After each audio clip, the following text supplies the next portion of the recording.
I was never really a runner. The way I see running is a gift, especially when you have stage 4 cancer. I'm Anne. I'm running the Boston Marathon, presented by Bank of America. I run for Dana-Farber Cancer Institute to give people like me a chance to thrive in life, even with cancer.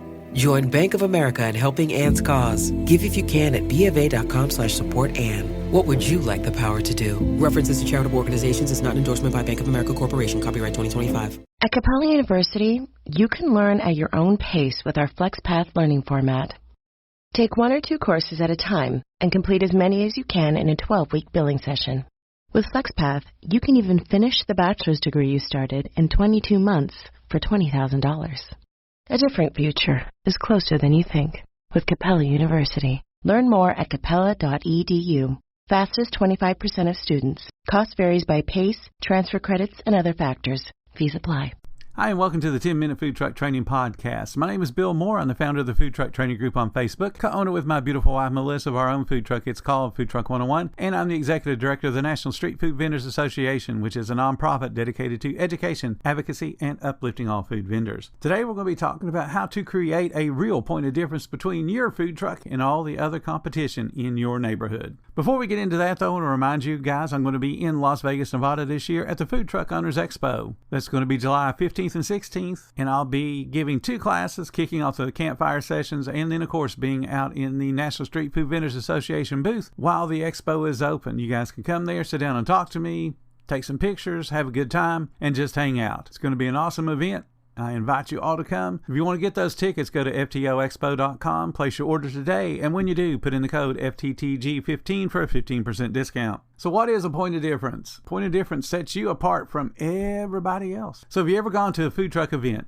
not as a food vendor, but as a participant, someone that's going to go there to eat? So you go there and you see a food truck and you say, oh, they got a good menu. And then 2 food trucks down, there's another menu almost identical. Which one do you choose? What's the point of difference? What makes you decide that I'm going to choose truck A over truck B or truck B over truck A when their menus are very, very similar? A burger truck, they could sell burgers, 2 different lines of burgers. Which one makes you want to choose one over the other? That's the point of difference. How do you make that decision? So we're going to talk about how you can create that edge for your business so that people are choosing you more frequently than they choose others. So let's stick with that example of a burger versus a burger. When you go and look at the menu between a burger versus a burger, what makes you choose one over the other? It's going to either be the combination of ingredients that are added to the burger. One has something that you really love and the other doesn't, or it's going to be something that you've never tried before, something unique, like they have in-house rolled buns. They make them themselves. They bake them off every day. Or they may partner with a local bakery that bakes them for them every single day. That's going to be different than someone who doesn't make that point of difference on their menu by saying, hey, we get our buns supplied by. So you're going to try that one to see if the buns really are as good as you've heard. According to Technomic, 62% of consumers try out a new food truck based on perceived uniqueness, not just price. So if you're not different and you don't point out what that difference is, you're just another option.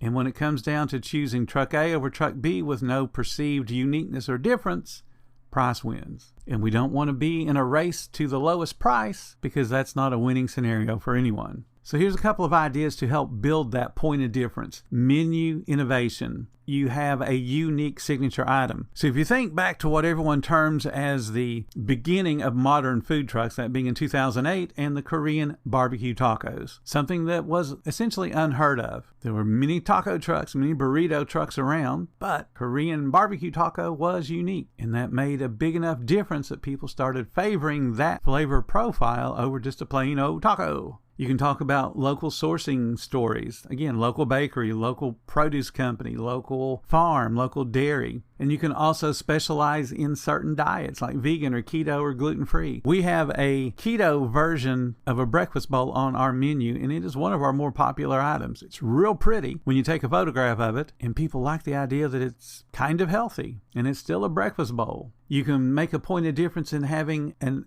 outstanding guest experience. So we're talking faster service. Now don't say, well, I'll cook to order. You can anticipate cook, you can batch cook. You are allowed to do those things. That's called respecting your guest. Barbecue people batch cook all the time. They have to because of the cook time involved in smoking meats or barbecuing meats. They have to think ahead. They don't have somebody walk up to them and go, hey, yeah, I'd like some ribs. And they go, okay, come back in 4 hours. They batch cook and they anticipate cook. You can do that too. You want to have faster service. Why does faster service matter? If you have a Chick-fil-A in your town, go check them out. That's why faster service matters. Go to QSR Magazine and look up the top 50 restaurants in sales volume. Now, Chick-fil-A is not the highest volume company in the world when it comes to restaurants, but they are the highest volume per unit restaurant chain in the world by a massive amount. They're over $8 million a year on average. No one else has crossed 7 million yet. There's only a couple that have crossed 6 million. So Chick-fil-A is far and away the leader. And why are they far and away the leader? Their food is good, but their service is outstanding. Their service is so much faster than everyone else that in speed of service surveys that independent companies do, they have to make an exception for Chick-fil-A. But Chick-fil-A is out there doing things to make that line move faster. So you join a Chick-fil-A line that's got 11, 12 cars in it, you're going to go through that line pretty darn quick. They're going to have people in line in their drive-thru, which is exactly what you are. You're a drive-thru. People don't drive their car through, but people do walk up, place an order, and leave. So Chick-fil-A has people out in the line with digital POS systems that connect to the inside POS system. And they can take your order. They can run the cash. They can make the credit card processing. Do it all out in the line. And then you move forward. Your order's already been placed. You're not having to wait till you get up to the window or the speaker board to place an order. It's all about speed of service. You can do those things. Or you can do theater. If you want to create a guest experience that's memorable and unique. Think about the lemonade vendors that have the little pneumatic presses. They cut the lemon in half, they drop it in the cup, and then go psst, and there's lemonade squeezed into that cup. Then you add the simple syrup and the ice and the water, and there you go. There's your drink 15 seconds later. It's theater. People don't see those kind of things. How about Coyote Ugly? It's not only a movie, but it's a chain of bars where they do flair and do all the kinds of things behind the bar to get the patrons at the bar excited about ordering a drink. What's the bartender going to do? That theater makes the difference, and people want to come see it and hang out. How about just fun engagement, photo opportunities? Hey, when you order this huge sandwich, it's a photo opportunity with the chef. We're going to post it on our social media, and we hope you do too. So you make up some ridiculously huge platter of food, make a challenge out of it. So you want to have fun engagement. There's a way to get people coming to your food truck. Fun engagement like photo opportunities. They order a certain sandwich and you ring a bell. We used to do that a couple of different times. We would start a new line of baked potatoes at Rack's Restaurant. So we had sombreros and people come in and, why y'all wearing sombreros? Y'all sell roast beef. Well, we got this new Mexican baked potato. Why don't you try it out? And when somebody would order one, the whole staff would holler, "Olé," when they heard the cashier call out, "I need one Mexican baked potato." "Olé," the whole staff would say. I've seen food trucks do this too, actually on the Food Network. If I'm not mistaken, it's the Billionaire Burger Boys. Whenever somebody leaves them a tip, they're chanting about, somebody left us a tip. So it encourages more tips. It creates a reason for people to have fun at your place other than just coming to get food. How about doing prize spins? Put up a little tiny Wheel of Fortune and you let people spin. It may give them a discount. It may give them a buy one, get one free coupon. It may give them something. Could be right now, it could be in the future. But at least there's that little chance of, hey, I could win something. So spin it. Oh, you're a winner. Here you go. Come back and see us. Think about those guest experience things to make you a little bit different and get people excited. How about operational excellence? This one's amazing if you think about it, and everyone should be doing it, but a lot of food truck owners don't. How about consistency and cleanliness? How many food trucks have you stepped up to, looked inside and go, nope, I'm not eating there, and you turn around and leave? Happens a lot. I can give you an example of one area in Houston, Texas, where there's a number of food trucks sitting around a brewery. And many of the food trucks are owned by the brewery itself. Now, they don't talk about it, but they do own several of them. So you would think that the ones that are owned by the brewery itself would be spick and span clean. They were the dirty ones because they hired employees to run them who really just didn't care. So when people would step up and go, oh, I'm not eating your tacos, and they would go to another food truck that was there around the brewery and eat from them, not knowing that the standards at the one food truck actually probably reflect the standards in the brewery, but Hey, they didn't know that. Cleanliness matters. How about consistency? If I come up to your food truck today and get fed in 5 minutes, I'm going to be impressed. But if I come back tomorrow and it takes 25 minutes, I'm not coming back because you are not consistent. And consistency doesn't just speak to speed of service. Consistency also speaks to the quality of the food. So, for example, I've gone to a food truck that has served me crazy heaping portions, and then come back and the portions are a little bit smaller. So why is the second one not as hearty as the first one? Or how about it was crispy and perfect, and then the next time it's a little burnt, or it's a little underdone because they were trying to hurry up and get it out. Quality and consistency matters, as does cleanliness. Be consistent. You got to have clear branding. Does everything match? Does the menu look like the wrap? Does it look like the uniforms the employees are wearing? Does it look like the hats and aprons? Is it anything else that's sitting around that's obviously a part of the food truck? Is it branded as well? If you can't afford to wrap your truck, get a sticker. Put the stickers everywhere. Make stuff match so that people can go, yep, this entire footprint is this particular food truck. Technology. Yes, technology is a point of difference. It makes you better than everyone else. You can do pre-ordering. You can have loyalty programs. You can have SMS marketing. You can have text alerts when, hey, your food is ready. Use a POS system. Do credit cards. And do the KDS. Make your operations efficient. People like technology. People like loyalty programs. Get one. Be involved in your community. Consider supporting local causes and then making a big deal about it. Hey, we support the local PAWS unit that takes care of stray animals. It's a no-kill facility, so they need money all the time to help feed all those animals. Talk about the things that matter to you. Now, here's something that you can do when you get one of those events and it's not real busy. Instead of whining about, oh my God, those event organizers are so greedy. They just don't know what they're doing. Well, they're just like you. They're trying to figure out how to make their business operate efficiently, and they messed up. I am sure that you are not Jesus, and you have messed up a time or two in your life. So when you go to an event that's not panning out the way that you hoped, give out some free food.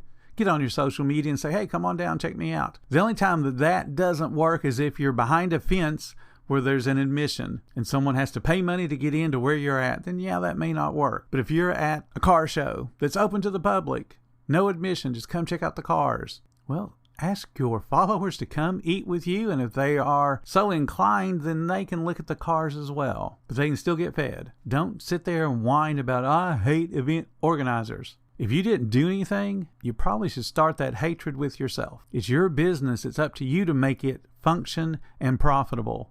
Don't expect someone else to do it for you. So here's some other things that you can do. Create a signature taco. Okay.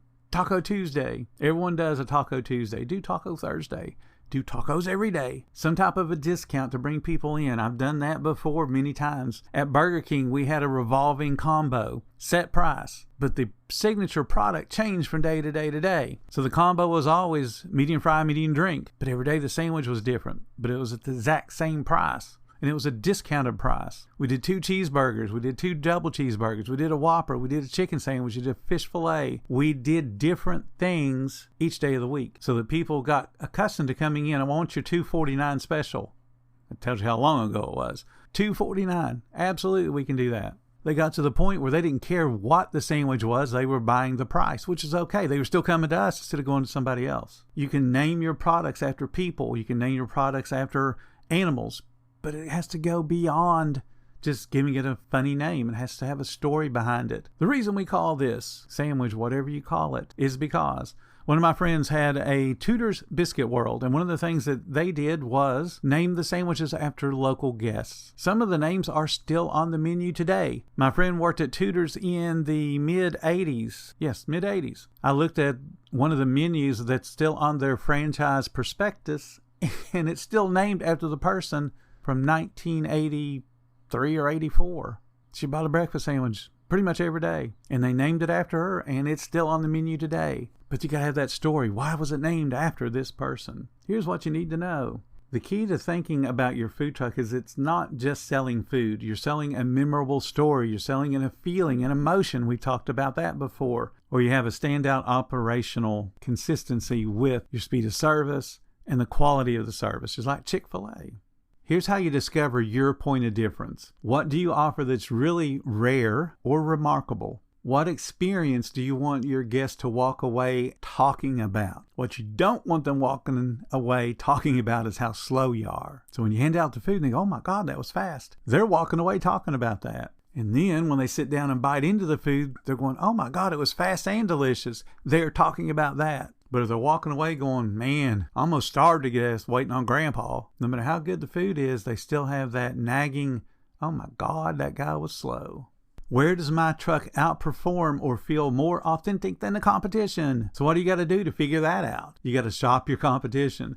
What are they missing? What are they doing differently that I can do better? List your strengths. Is it speed? Is it flavor? Is it your personality? Is it your branding? Why are you better? And then capitalize on why you are better. And you don't want to be 10% better at everything, because you can't. You can't spin plates and juggle balls and hope that none of them fall. What you want to do is be 100% better at something. Speed of service.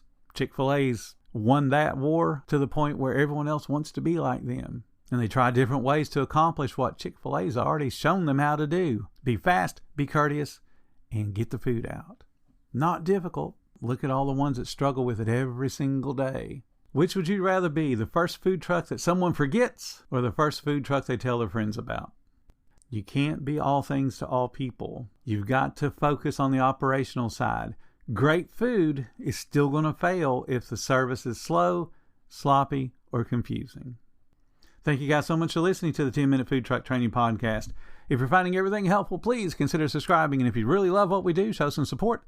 There's a link in the description to make that happen. Until next time, you guys have a profitable week.